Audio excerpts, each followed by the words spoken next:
Hello everyone, আমার চ্যানেলে তোমাদের সকলকে স্বাগত জানাই। আজকে আমি দেখো বাংলা এই বিষয়ের উপর আজকে আমি লেসন প্ল্যান তৈরি করেছি এবং যে দক্ষতার উপর লেসন প্ল্যানটি তৈরি করেছি সেটি হচ্ছে শিখন পরিস্থিতির সঙ্গে কৃতকলা ও শিল্পের সমন্বয় সাধন দক্ষতা। দেখো এখানে যে কলেজ থেকে আমরা ডিএলএড করছি সেই কলেজের নামটা লিখব। চতুর্থ শ্রেণী পাঠ যেটি আমি পড়াচ্ছি, দেখো আমার বিষয় হচ্ছে বাংলা একক আদর্শ ছেলে এবং এটাকে আমি উপ এককে ভাগ করি যদি, তাহলে দেখো প্রথম 8 লাইন আজকে আমি পড়াচ্ছি বা প্রথম 8 লাইনের উপর আজকে আমি লেসন প্ল্যানটি তৈরি করেছি এবং আমি লিখেছি দেখো এভাবে লিখতে পারো অথবা তোমরা লাইন তুলেও লিখতে পারো। আমি দেখো লিখেছি এখানে দুইভাবে লিখেছি। আমাদের দেশে হবে এখান থেকে লিখেছি সে কি পড়ে রয় এতটা পর্যন্ত, সে কি পড়ে রয় এতটা পর্যন্ত। তো তারপর উপ একক হলো এবং আজকের পাঠ বলে তুমি ওইটা যেহেতু তুমি এই 8 লাইনই পড়াচ্ছ সেজন্য আজকের পাঠ হয়ে যাবে ওই। তারপর দেখো, তো এটা ক্লাস 4-এর পাঠ্য। এটি শিক্ষার্থীর সংখ্যা 10 জন, সময় 5 থেকে 6 মিনিট, ক্রমিক নাম্বার বা রোল নাম্বার দেবে এখানে এবং এখানে অবশ্যই তারিখ দেবে। দেখো এবার আমরা চলে আসি আচরণাঙ্গ সম্মতি। কি বলা হচ্ছে দেখো, শিক্ষার্থীদের প্রত্যক্ষ অংশগ্রহণ। শিক্ষার্থীদের প্রত্যক্ষ অংশগ্রহণ বলতে যে বিষয়টা আমি পড়াচ্ছি সেই বিষয়টার মধ্যে বাচ্চাদের পার্টিসিপেশন কীভাবে ঘটাবে, বাচ্চারা ঢুকবে কীভাবে, বাচ্চারা অংশগ্রহণ করবে কীভাবে, সেইটা বাচ্চারা সক্রিয়ভাবে অংশগ্রহণ করছে কিনা সেটা দেখা হবে এখানে। তারপর দেখো সৃজনাত্মক সৃষ্টিতে উৎসাহ, নতুন কিছু সৃষ্টি যেখানে বাচ্চা তাদের কল্পনা শক্তিকে কাজে লাগিয়ে নতুন কিছু সৃষ্টি করবে, নতুন কিছু উদ্ভাবন করবে, সেটা এখানে দেখা হবে। সেটা শুধুমাত্র যে আঁকার মধ্যেই সীমিত থাকবে না, কোনো ভালো কিছু লেখার মধ্যেও কিন্তু লেখা হতে পারে। যেমন যদি বলি আমি, দেখো কেউ কোনো নতুন একটা গল্প লিখলো, কেউ হয়তো ভালো শব্দ ব্যবহার করলো, সেটাও কিন্তু সৃজনাত্মক সৃষ্টির মধ্যে পড়বে। তারপর কেউ কোনো একটা গান লিখলো, নতুন নতুন শব্দ ব্যবহার করলো, কেউ সেটাকে সুর দিল, এগুলোও কিন্তু সৃজনাত্মক সৃষ্টির মধ্যে পড়ছে। 3 দেখো বিষয়ের নাট্য রূপান্তরকরণে উৎসাহ দান। যে বিষয়টা আমি পড়াচ্ছি তার নাটকের আকারে সেটাকে নাট্যরূপ দিতে পারছে কিনা সেটা এখানে দেখা হবে। তারপর দেখো 4 নাম্বার বিষয়ের প্রতিফলন। আজকের পাঠ থেকে এই যে আদর্শ ছেলে যদি হয়, এই আদর্শ ছেলে থেকে তারা কী কী শিখতে পারলো, কতটা জানতে পারলো, বুঝতে পারলো, সেগুলো কিন্তু এখানে যাচাই করে নেওয়া হবে। তারপর দেখো এখানে দেখো 4টি পার্টে আমি ভাগ করেছি। প্রথমে বিষয়বস্তু, তারপর রয়েছে শিক্ষিকার কাজ বা আচরণ, শিক্ষার্থীর কাজ বা আচরণ এবং এখানে আচরণাঙ্গ সমূহগুলো আমরা লিখব। দেখো বিষয়বস্তুটাকে কি হবে না, প্রথম 8 লাইন হবে বা তোমরা লাইন তুলেও মেনশন করতে পারো।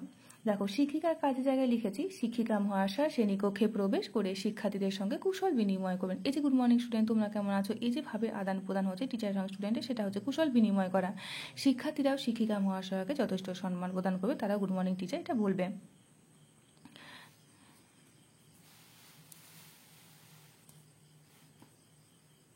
দেখো প্রথমে কি করবে না, প্রথমে শিক্ষিকা মহাশয় শিক্ষার্থীদের 2টি দলে ভাগ করে দেবেন, ক দল এবং খ দল। শিক্ষার্থীরা শিক্ষিকা মহাশয়ের কথা মান্য করবে এবং নির্দেশ মতো যথাস্থানে বসে পড়বে। তারপর দেখো যেহেতু আজকের পাঠ কি, আজকের পাঠ হচ্ছে আদর্শ ছেলে, তো দেখো টিচার কীভাবে বিষয়টিকে উপস্থাপন করবেন বাচ্চাদের সামনে। প্রথমে টিএলএম এর মাধ্যমে আমি আমার মতন লিখেছি, তোমরা চাইলে অন্যরকমও করতে পারো। টিএলএম এর মধ্যে কি করেছেন না, একটা মহাত্মা গান্ধীর ছবি তুলে ধরে কদরকে জিজ্ঞাসা করলেন, বলো তো ইনি কি বা এটি কার ছবি, বলছে বাচ্চারা বলছে মহাত্মা গান্ধী। তো এটা হচ্ছে 1 নাম্বার যে কম্পোনেন্টসটা রয়েছে, এখানে শিক্ষার্থীদের প্রত্যক্ষ অংশগ্রহণ করা হচ্ছে। এটা ক দলকে জিজ্ঞাসা করা হলো, সেমভাবে খ দলের সামনেও একটা ছবি তুলে ধরা হবে। তো খ দলের সামনেও দেখো একটা ছবি তুলে ধরে খ দলকে জিজ্ঞাসা করা হচ্ছে। দেখো বলছেন ইনি কে বলো, তো বলছে ম্যাম নেতাজি সুভাষচন্দ্র বসু। তো এটা হচ্ছে 1 নম্বর। টিচার বলছেন বাহ খুব সুন্দর, 2 দলই সঠিক উত্তর দিয়েছ। দেখো তারপর টিচার বলছেন যে এই যে আমরা ছবি দেখে চিনতে পারছি, আমি যদি আমার ছবি যদি তোমাদের সামনে তুলে ধরা হয় তোমরা তোমাকে চিনতে পারবে না, তাহলে এই মানুষগুলোকে কেন আমরা মনে রেখেছি, কেন চিনতে পারছি। তো সেরকম একটা প্রশ্ন করা হয়েছে। টিচার বলছেন এনাদের আমরা কেন মনে রেখেছি বলো তো। আচ্ছা ম্যাম দেশের প্রতি ভালোবাসা বা দেশে ভালো কাজের জন্য, মানুষের জন্য তাদের যে আত্মত্যাগ, তাদের সাহসিকতা, যে পরিচয়টা দিয়েছেন তাদের আদর্শের জন্য, এবং অতএব তাদের আদর্শের জন্য আমরা কিন্তু তাদের মনে রেখেছি। তো এটা হচ্ছে 1 নাম্বার। দেখো টিচার কি বলছেন, হ্যাঁ ঠিক বলেছো, এনারা সবসময় মানুষের পাশে থেকেছে, মানুষটির বিপদে সাহায্য করেছেন, বিপদে কখনো পিছিয়ে যাননি, সেটাকে মোকাবিলা করেছেন। এনারা কথার মাধ্যমে নয় কাজের মাধ্যমে নিজের যোগ্যতা প্রমাণ করেছেন। এক কথায় বলতে গেলে এনারা হলেন আমাদের দেশের আদর্শ সন্তান বা ছেলে। শিক্ষার্থীরা কি করবে, শিক্ষার্থীরা মনোযোগ সহকারে শুনবে।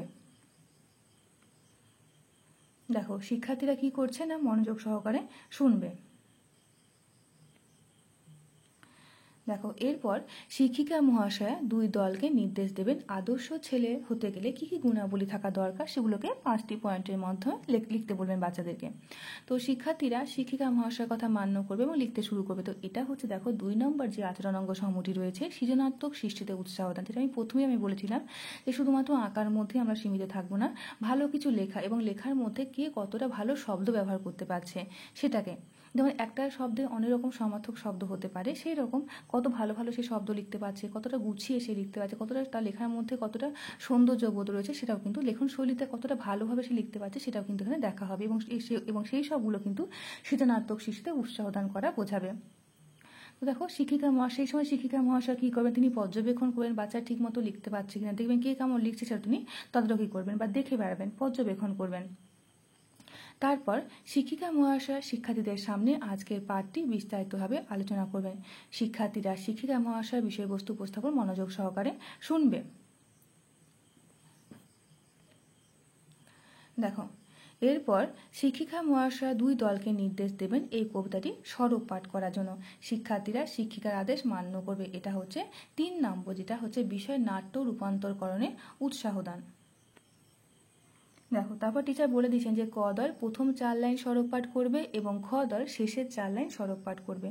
আমি এখানে সরব পাঠের মাধ্যমে নাট্য রূপান্তরকরণটা দেখিয়েছি, তোমরা চাইলে এটাও লিখতে পারো, যেখানে টিচার বলবেন যে আদর্শ ছেলে হতে গেলে কী গুণাবলী থাকা দরকার সেগুলো তোমরা এক এক করে প্ল্যাকার্ড যেমন হয় কার্ডের মধ্যে লিখে তুলে ধরো। যে কদল প্রথমে উঠলো দিয়ে বললো যে আদর্শ ছেলে হতে গেলে শুধুমাত্র কথার মাধ্যমে নয়, যিনি কাজের মাধ্যমে পরিচয় দেবেন তাকে আমরা আদর্শ ছেলে বলতে পারি। 2 নম্বর খদল উঠলো, খদল বললো যে বিপদ দেখে যে সমস্যার সম্মুখীন করবে বা পিছিয়ে যাবে না, তাকেও আমরা আদর্শ ছেলে বলতে পারি। 3 নম্বর কদল বললো হয়তো যিনি সাহসিকতার পরিচয় দেবে সেই রকম হতে পারে। এরকমভাবে কয়েকটা পয়েন্ট আকারে আদর্শ ছেলের পরিচয় তাদেরকে আমরা আদর্শ ছেলে হিসাবে গণ্য করব বা মান্যতা দেব। এরকমভাবে 2-3-4 জন পয়েন্ট আকারে বলবে, সেরকমভাবে লিখতে পারো তোমরা। তারপর আমি যেরকমভাবে লিখেছি সরব পাঠের মাধ্যমেও কিন্তু নাট্য রূপান্তরকরণটা আমরা করাতে পারি।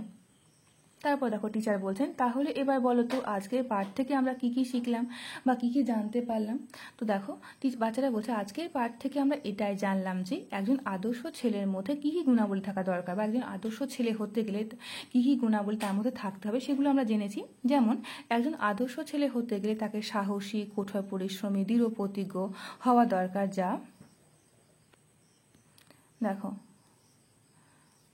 যা একজন ভালো মানুষ হতে সাহায্য করে। এটা হচ্ছে 4 নম্বর কম্পোনেন্টসটা, যেটা হচ্ছে বিষয়ের প্রতিফলন।